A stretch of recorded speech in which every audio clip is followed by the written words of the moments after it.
Say yes or no, say yes or no, yes or no. Les pays européens doivent-ils, selon vous, oui ou non, renvoyer les ambassadeurs iraniens dans leur pays d'origine? Eh bien, c'est sans appel.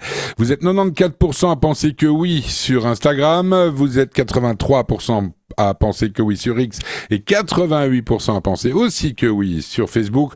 On va voir si, d'une part, notre invité partage votre opinion et si ensuite c'est quelque chose d'envisageable et de faisable. Notre invité ce matin, c'est son excellence Idit Rosenfeld-Gabou, ambassadrice d'Israël en Belgique et au Grand-Duché du Luxembourg. Et elle est à votre micro, bien sûr, ma chère Lise. Edith Rosenvegabou, bonjour. Bonjour Lise. Merci d'être avec nous ce matin sur Radio Judaïka. We ask our listeners if European countries should fire the Iranian ambassador. Would you say yes? And would it change something? Well, I thought many European countries should have sent back the Iranian ambassadors a long time ago. We know that just this year, the British intelligence published that they prevented 20 terror attacks of Iranian on their soil. I thought that would be a great reason to send back the Iranian ambassador in the UK. I thought the Iranian ambassador in Belgium should have been sent back when the issue of Assadi was. Iran is attacking Europe on its own soil constantly. Whether or not they should send back the ambassador is their own decision. But for me, Iran is not a country to have diplomatic relations with because it's a terror country. Alors, moi, ce que je pense surtout, c'est qu'ils auraient déjà dû les renvoyer depuis très longtemps.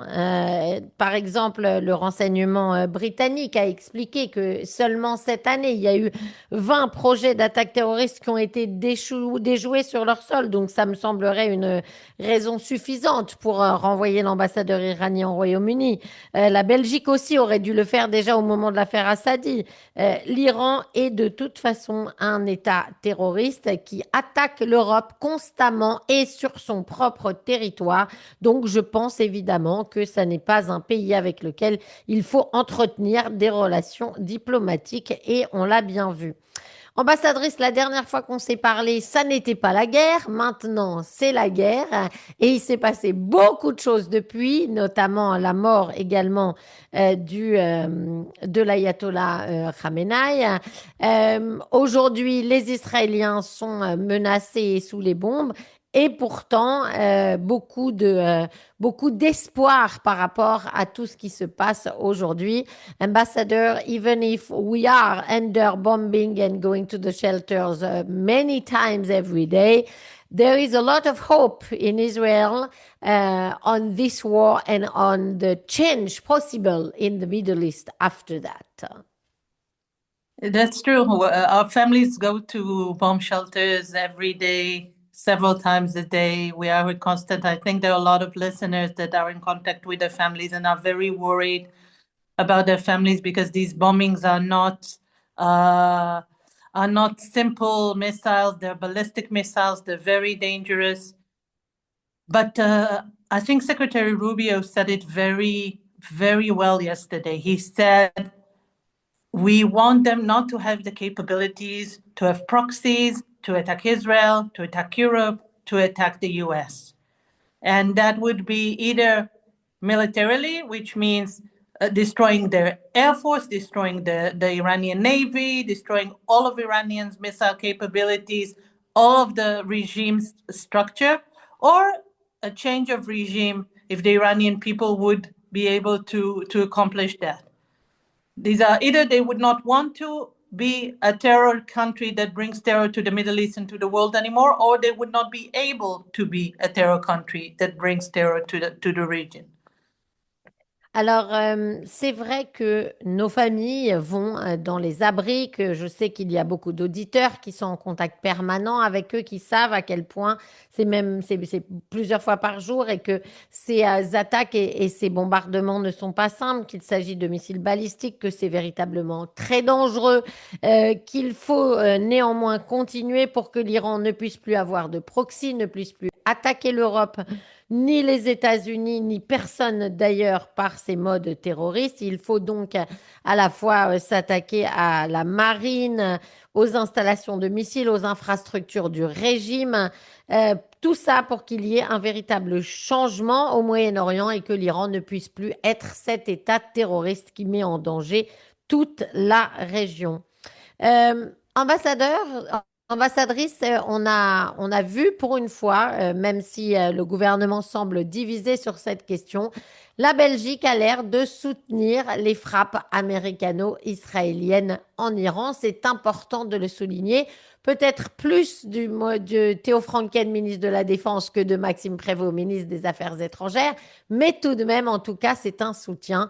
Belgium, even if the government seemed divided on that question, is supporting the war against Iran.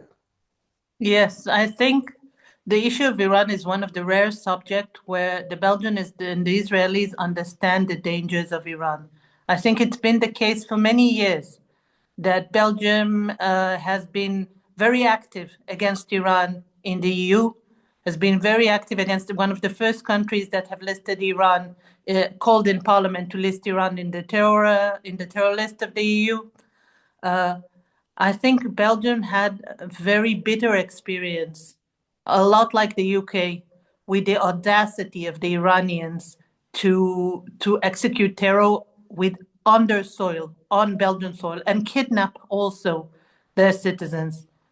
So therefore, I think that despite differences of opinion in the government, many people understand that it does not make sense that international law would make democratic countries completely powerless facing this kind of threat, and that the Iranians are really an evil influence, not only on the region, but in Europe as well.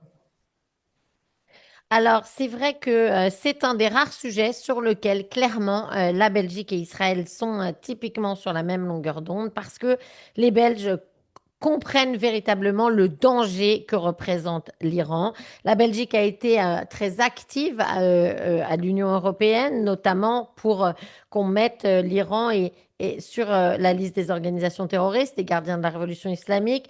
La Belgique, malheureusement, a une expérience extrêmement amère de la confrontation avec l'Iran sur son propre sol, notamment avec les affaires des otages. Et même si nous avons effectivement des différences de point de vue, la Belgique comprend que cela n'a aucun sens que les pays démocratiques se retrouvent complètement sans pouvoir, se retrouvent à la merci de ce gouvernement iranien dont on comprend bien que l'influence maléfique ne s'étend pas seulement au Moyen-Orient, mais également en Europe. Ambassadrice, on a entendu Emmanuel Macron hier qui justement tenait un autre discours discours qu'on a entendu beaucoup depuis le début de la guerre, sur le fait que ces frappes seraient contraires au droit international, etc. Vous en dites quoi? We firmly say that this attack, that this war complies with international law. International law does provide countries a way to defend themselves against attack. And the question is, how do you define attacks? And Iran has been attacking Israel constantly, directly, but also via their proxies constantly. Iran has been attacking also planning to attack Israeli embassies constantly, even during the last 2 years, have been in touch and recruiting criminal organizations in Europe to attack Israeli embassies. So we consider all of these acts attacks and an imminent threat. And we know, and Rubio said yesterday, and President Trump also said that if we had waited 1 year, the missile program and the nuclear program would have been moved to such deep underground facilities that we would be helpless, that we could not deal with this threat any other way. Alors, nous le répétons, cette guerre correspond tout à fait au droit international. Le droit international précise que les pays qui sont attaqués ont le droit de riposter et Israël a été constamment attaqué, et je le répète, constamment par la République islamique d'Iran. Le secrétaire d'État Marco Rubio et même le président américain Donald Trump l'ont rappelé hier à plusieurs reprises. Il y avait une menace imminente de la part de l'Iran.